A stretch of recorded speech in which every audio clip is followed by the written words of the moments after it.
ಇವತ್ ಜಿಗಿ ಜಿಗಿ ಅಂತ ಜಾತ್ರೆ ತರ ರೆಡಿಯಾಗಿ 2ನೇ ದಿನದ ಪಿಪಿ ಕಾನ್ಫರೆನ್ಸ್ ನ ಅಟೆಂಡ್ ಆಗಕ್ಕೆ ಹೊರಟೆ. ರಾಮನಗರ ಬಸ್ ಸ್ಟ್ಯಾಂಡ್ ಬಂದ್ರೆ ನಮ್ ಮೇಡಮ್ ಅವ್ರು ಸಿಕ್ಕಿದ್ರು. ಮೇಡಮ್ ಅಂತ ಗಾಬರಿ ಆಗ್ಬೇಡಿ, ಇವ್ರು ನನ್ ಕ್ಲಾಸ್ ಮೇಟ್. ಇವರೆಲ್ಲ ಕೆಲ್ಸಕ್ಕೆ ಹೋಗ್ತಾವ್ರೆ, ನಾನು ಇನ್ನೂ ಓದ್ತಾ ಇದ್ದೀನಿ ಅಷ್ಟೇ. ನೋಡ್ತೀಯಾ, ಅವ್ನು ನನ್ ಕ್ಲಾಸ್ ಮೇಟ್ ಗೊತ್ತಾ?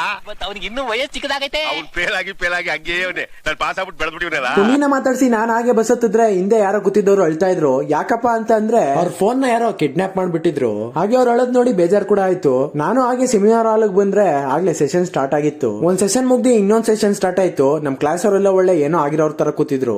ನೋಡಕ್ಕಾಗ್ದೆ, ನಗಕ್ಕಾಗ್ದೆ, ಅಳಕ್ಕಾಗ್ದೆ. A few moments later. 2 session ನ ಮುಗಿಸ್ಕೊಂಡು ಊಟಕ್ಕೆ ಬಂದ್ರೆ ಇಲ್ಲಿ ಲೈನ್ ಅಲ್ಲಿ ನಿಂತಿದ್ರು. ಇವನು ಶೆಟ್ಟಿ, ಇವನು ನಾಗಿ, ಇವನು ಗೆಂಡೆ, ಇವನು ಟೋನಿ.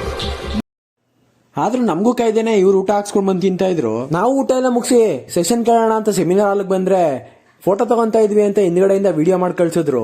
ಸೆಮಿನಾರ್ ಹಾಲ್ ಅಲ್ಲಿ ಎಸಿ ಜಾಸ್ತಿ ಆಯ್ತು ಅಂತ ನಾನು ಒಂದ್ ಮೂಲೆಗೆ ಹೋಗಿ ಕೂತ್ಕೊಂಡ್ಬಿಟ್ಟೆ. ಆಗೋ ಈಗ ಚಳಿಲೆ ಸೆಷನ್ ನ ಕೇಳ್ದೆ. ಕಾನ್ಫರೆನ್ಸ್ ಎಲ್ಲ ಮುಗಿಸ್ಕೊಂಡು ಮನೆಗ್ ಬಂದ್ರೆ ಇಲ್ಲಾಗ್ಲೇ ಮಹಿಳಾ ಮಣಿಯರು ಮೀಟಿಂಗ್ ನಡೀತಾ ಇತ್ತು. ಆಗ್ಲೇ ಮೀಟಿಂಗ್ ಸ್ಟಾರ್ಟ್ ಮಾಡ್ಕೊಂಡಿದ್ದೀರಲ್ಲ, ನೀವೆಲ್ಲ ಇಲ್ಲಿರ್ಬಾರ್ದಾಗಿತ್ತು. ನೀವೆಲ್ಲ